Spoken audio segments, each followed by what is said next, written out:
Hi, this is Leah from the Chilium Creative. Welcome to my channel. Today we're going to make a mixed medium masterboard that can then be used for a variety of things. This is an example of one that I've previously made. I like to make mine on Manila file folders. It provides a nice sturdy backing as well as providing a blank space for journaling if needed. What you'll need to get started is a variety of book pages.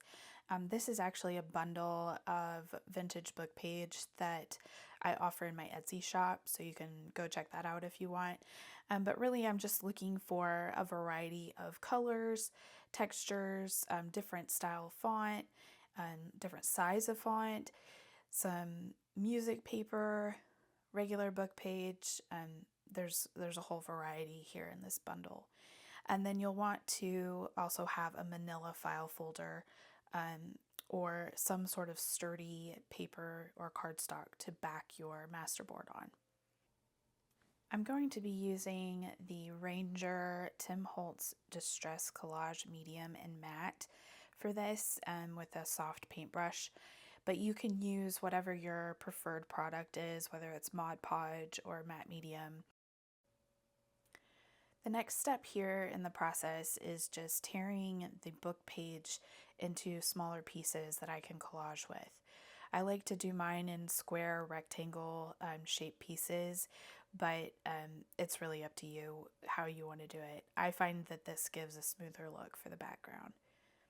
You may notice too that I'm tearing off the margins of the book page.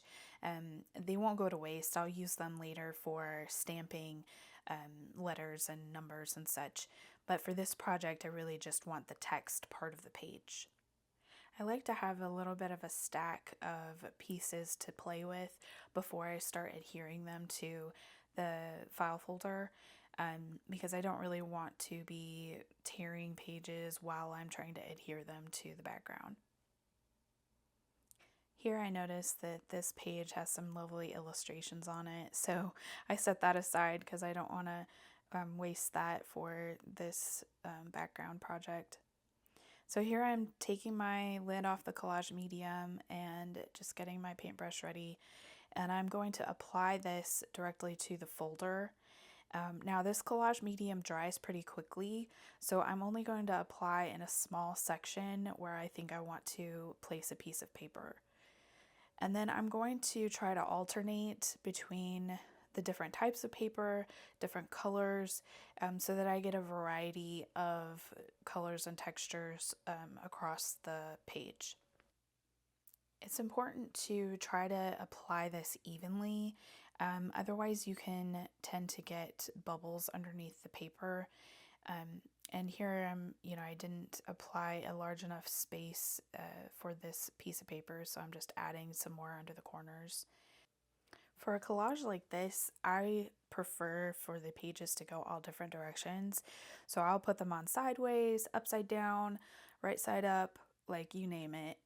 It's really just supposed to be background, so I don't really care for the writing to be right side up.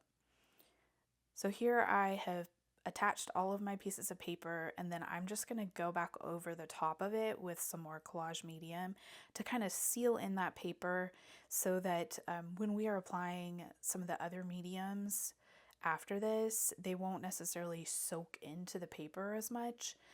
And again, with this, you really just want to try to get as even of a coat as possible. Then you want to let it dry completely before we go on to the next step, which is gesso.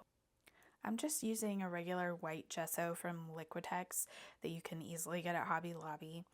And I'm using this to really soften the edges of the collage and push that book page more to the background. You'll see I start off with more of the seams where the pieces of paper meet, but I do end up going back and adding more to the middle of the book page as well. And it really just is a thin layer of gesso, so you can still kind of see the patterns underneath, but it really is laying the base layer for the other mediums that we're going to be using later. And here you see I've really covered a lot of the area at this point with the gesso. And again, it's just a real thin layer. So again, we're going to let this layer dry before we move on to the next step. But because we've applied such a thin layer of gesso, it shouldn't take too long to dry. If you get real impatient, you can always use a heat gun to speed up that process. This next step, we're going to do some background stamping.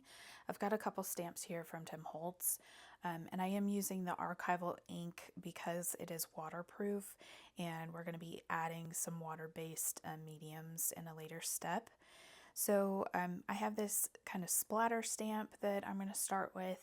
That's from the Tiny Toadstools set from Tim Holtz and Stampers Anonymous.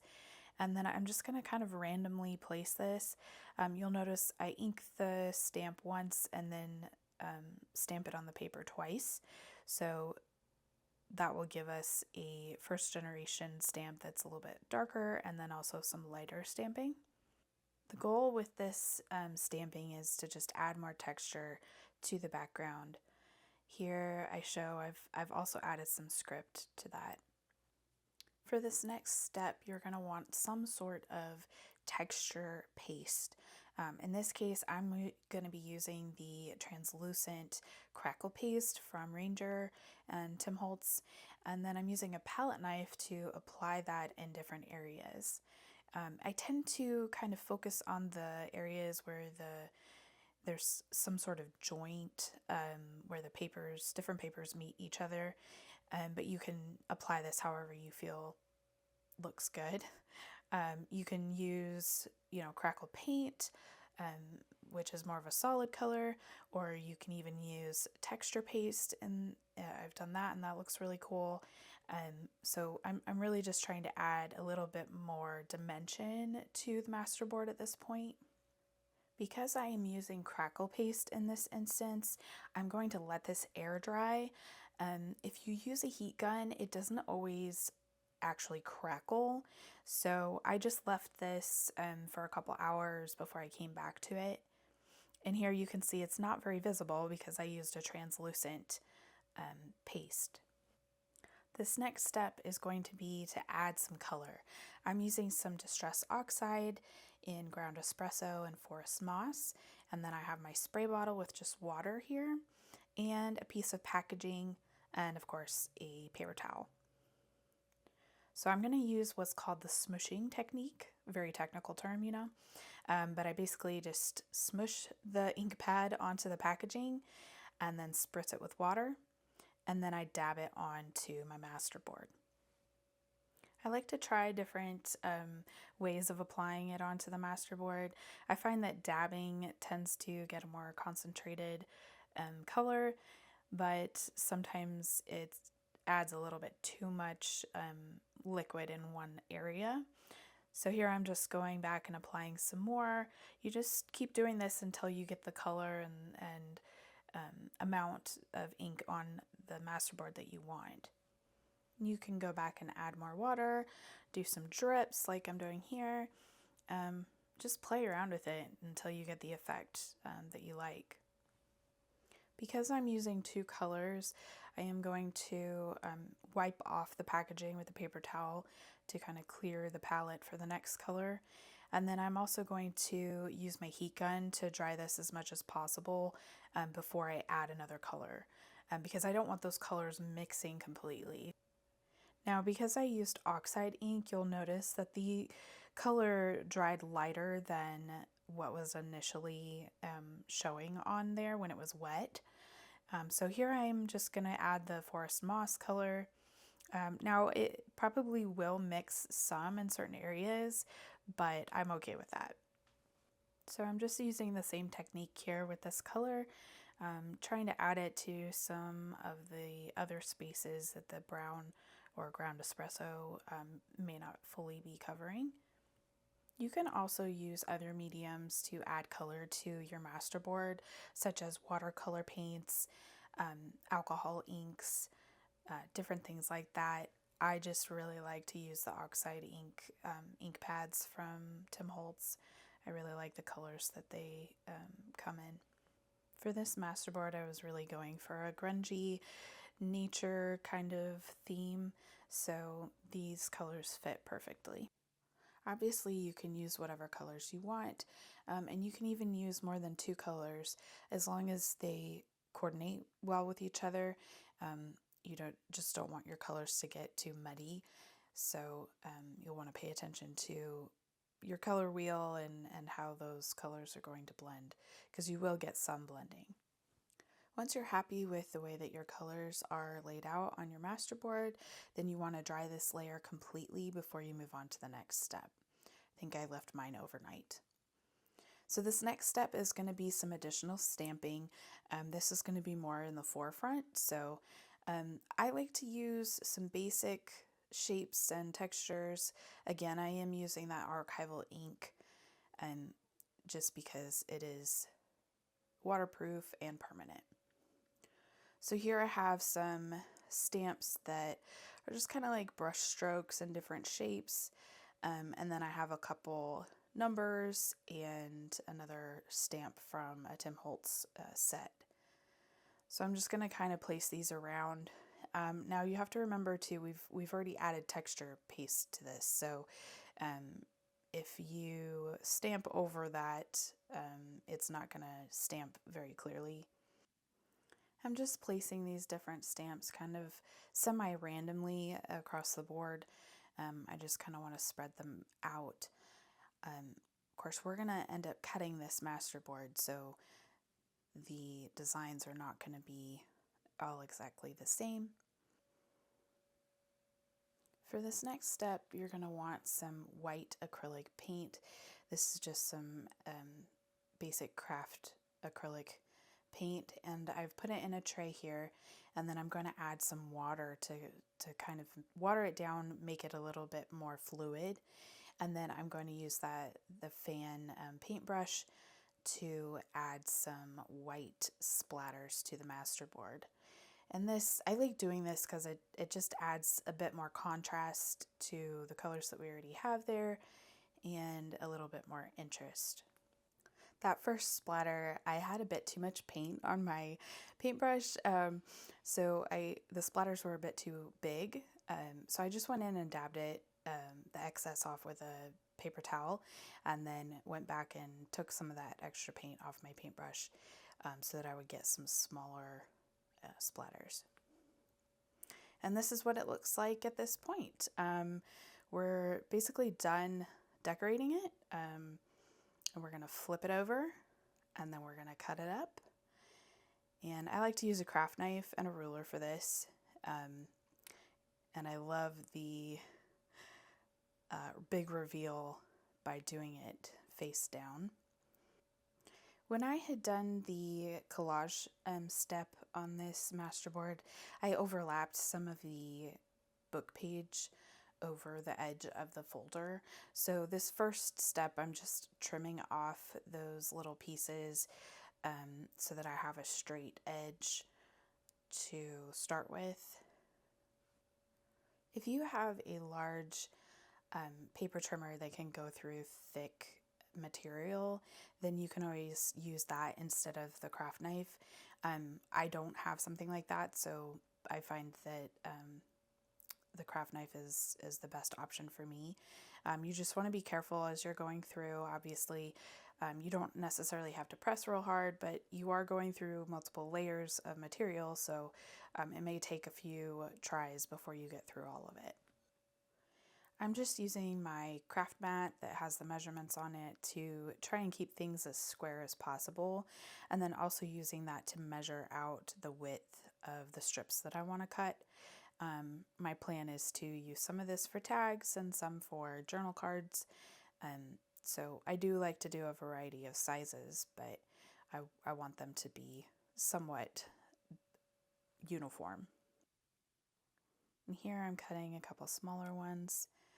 You really can cut these in whatever size you find useful. And then you can see I've just got a little stack going off to the side there.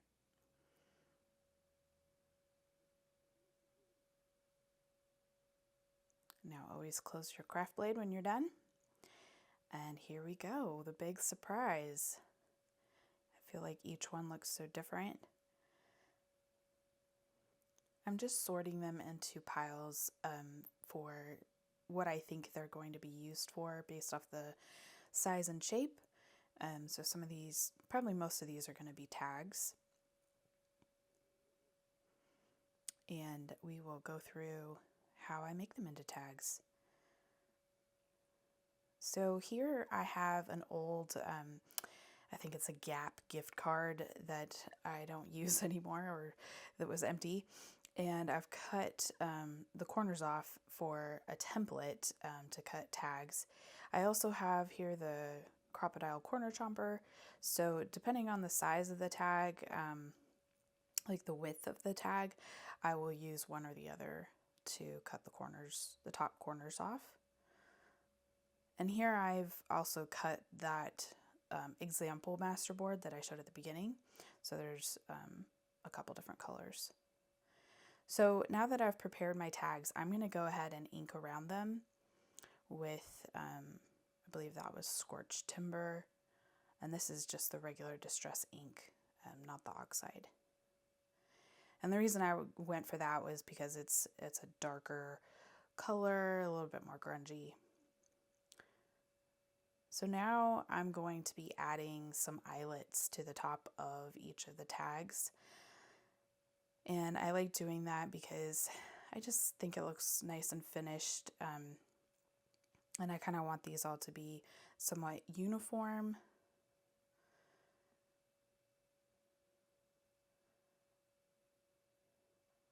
And because of the mixed media that we've used on these masterboards, the pieces tend to curl a little bit. You can just place them under like a big heavy book overnight to help flatten them out.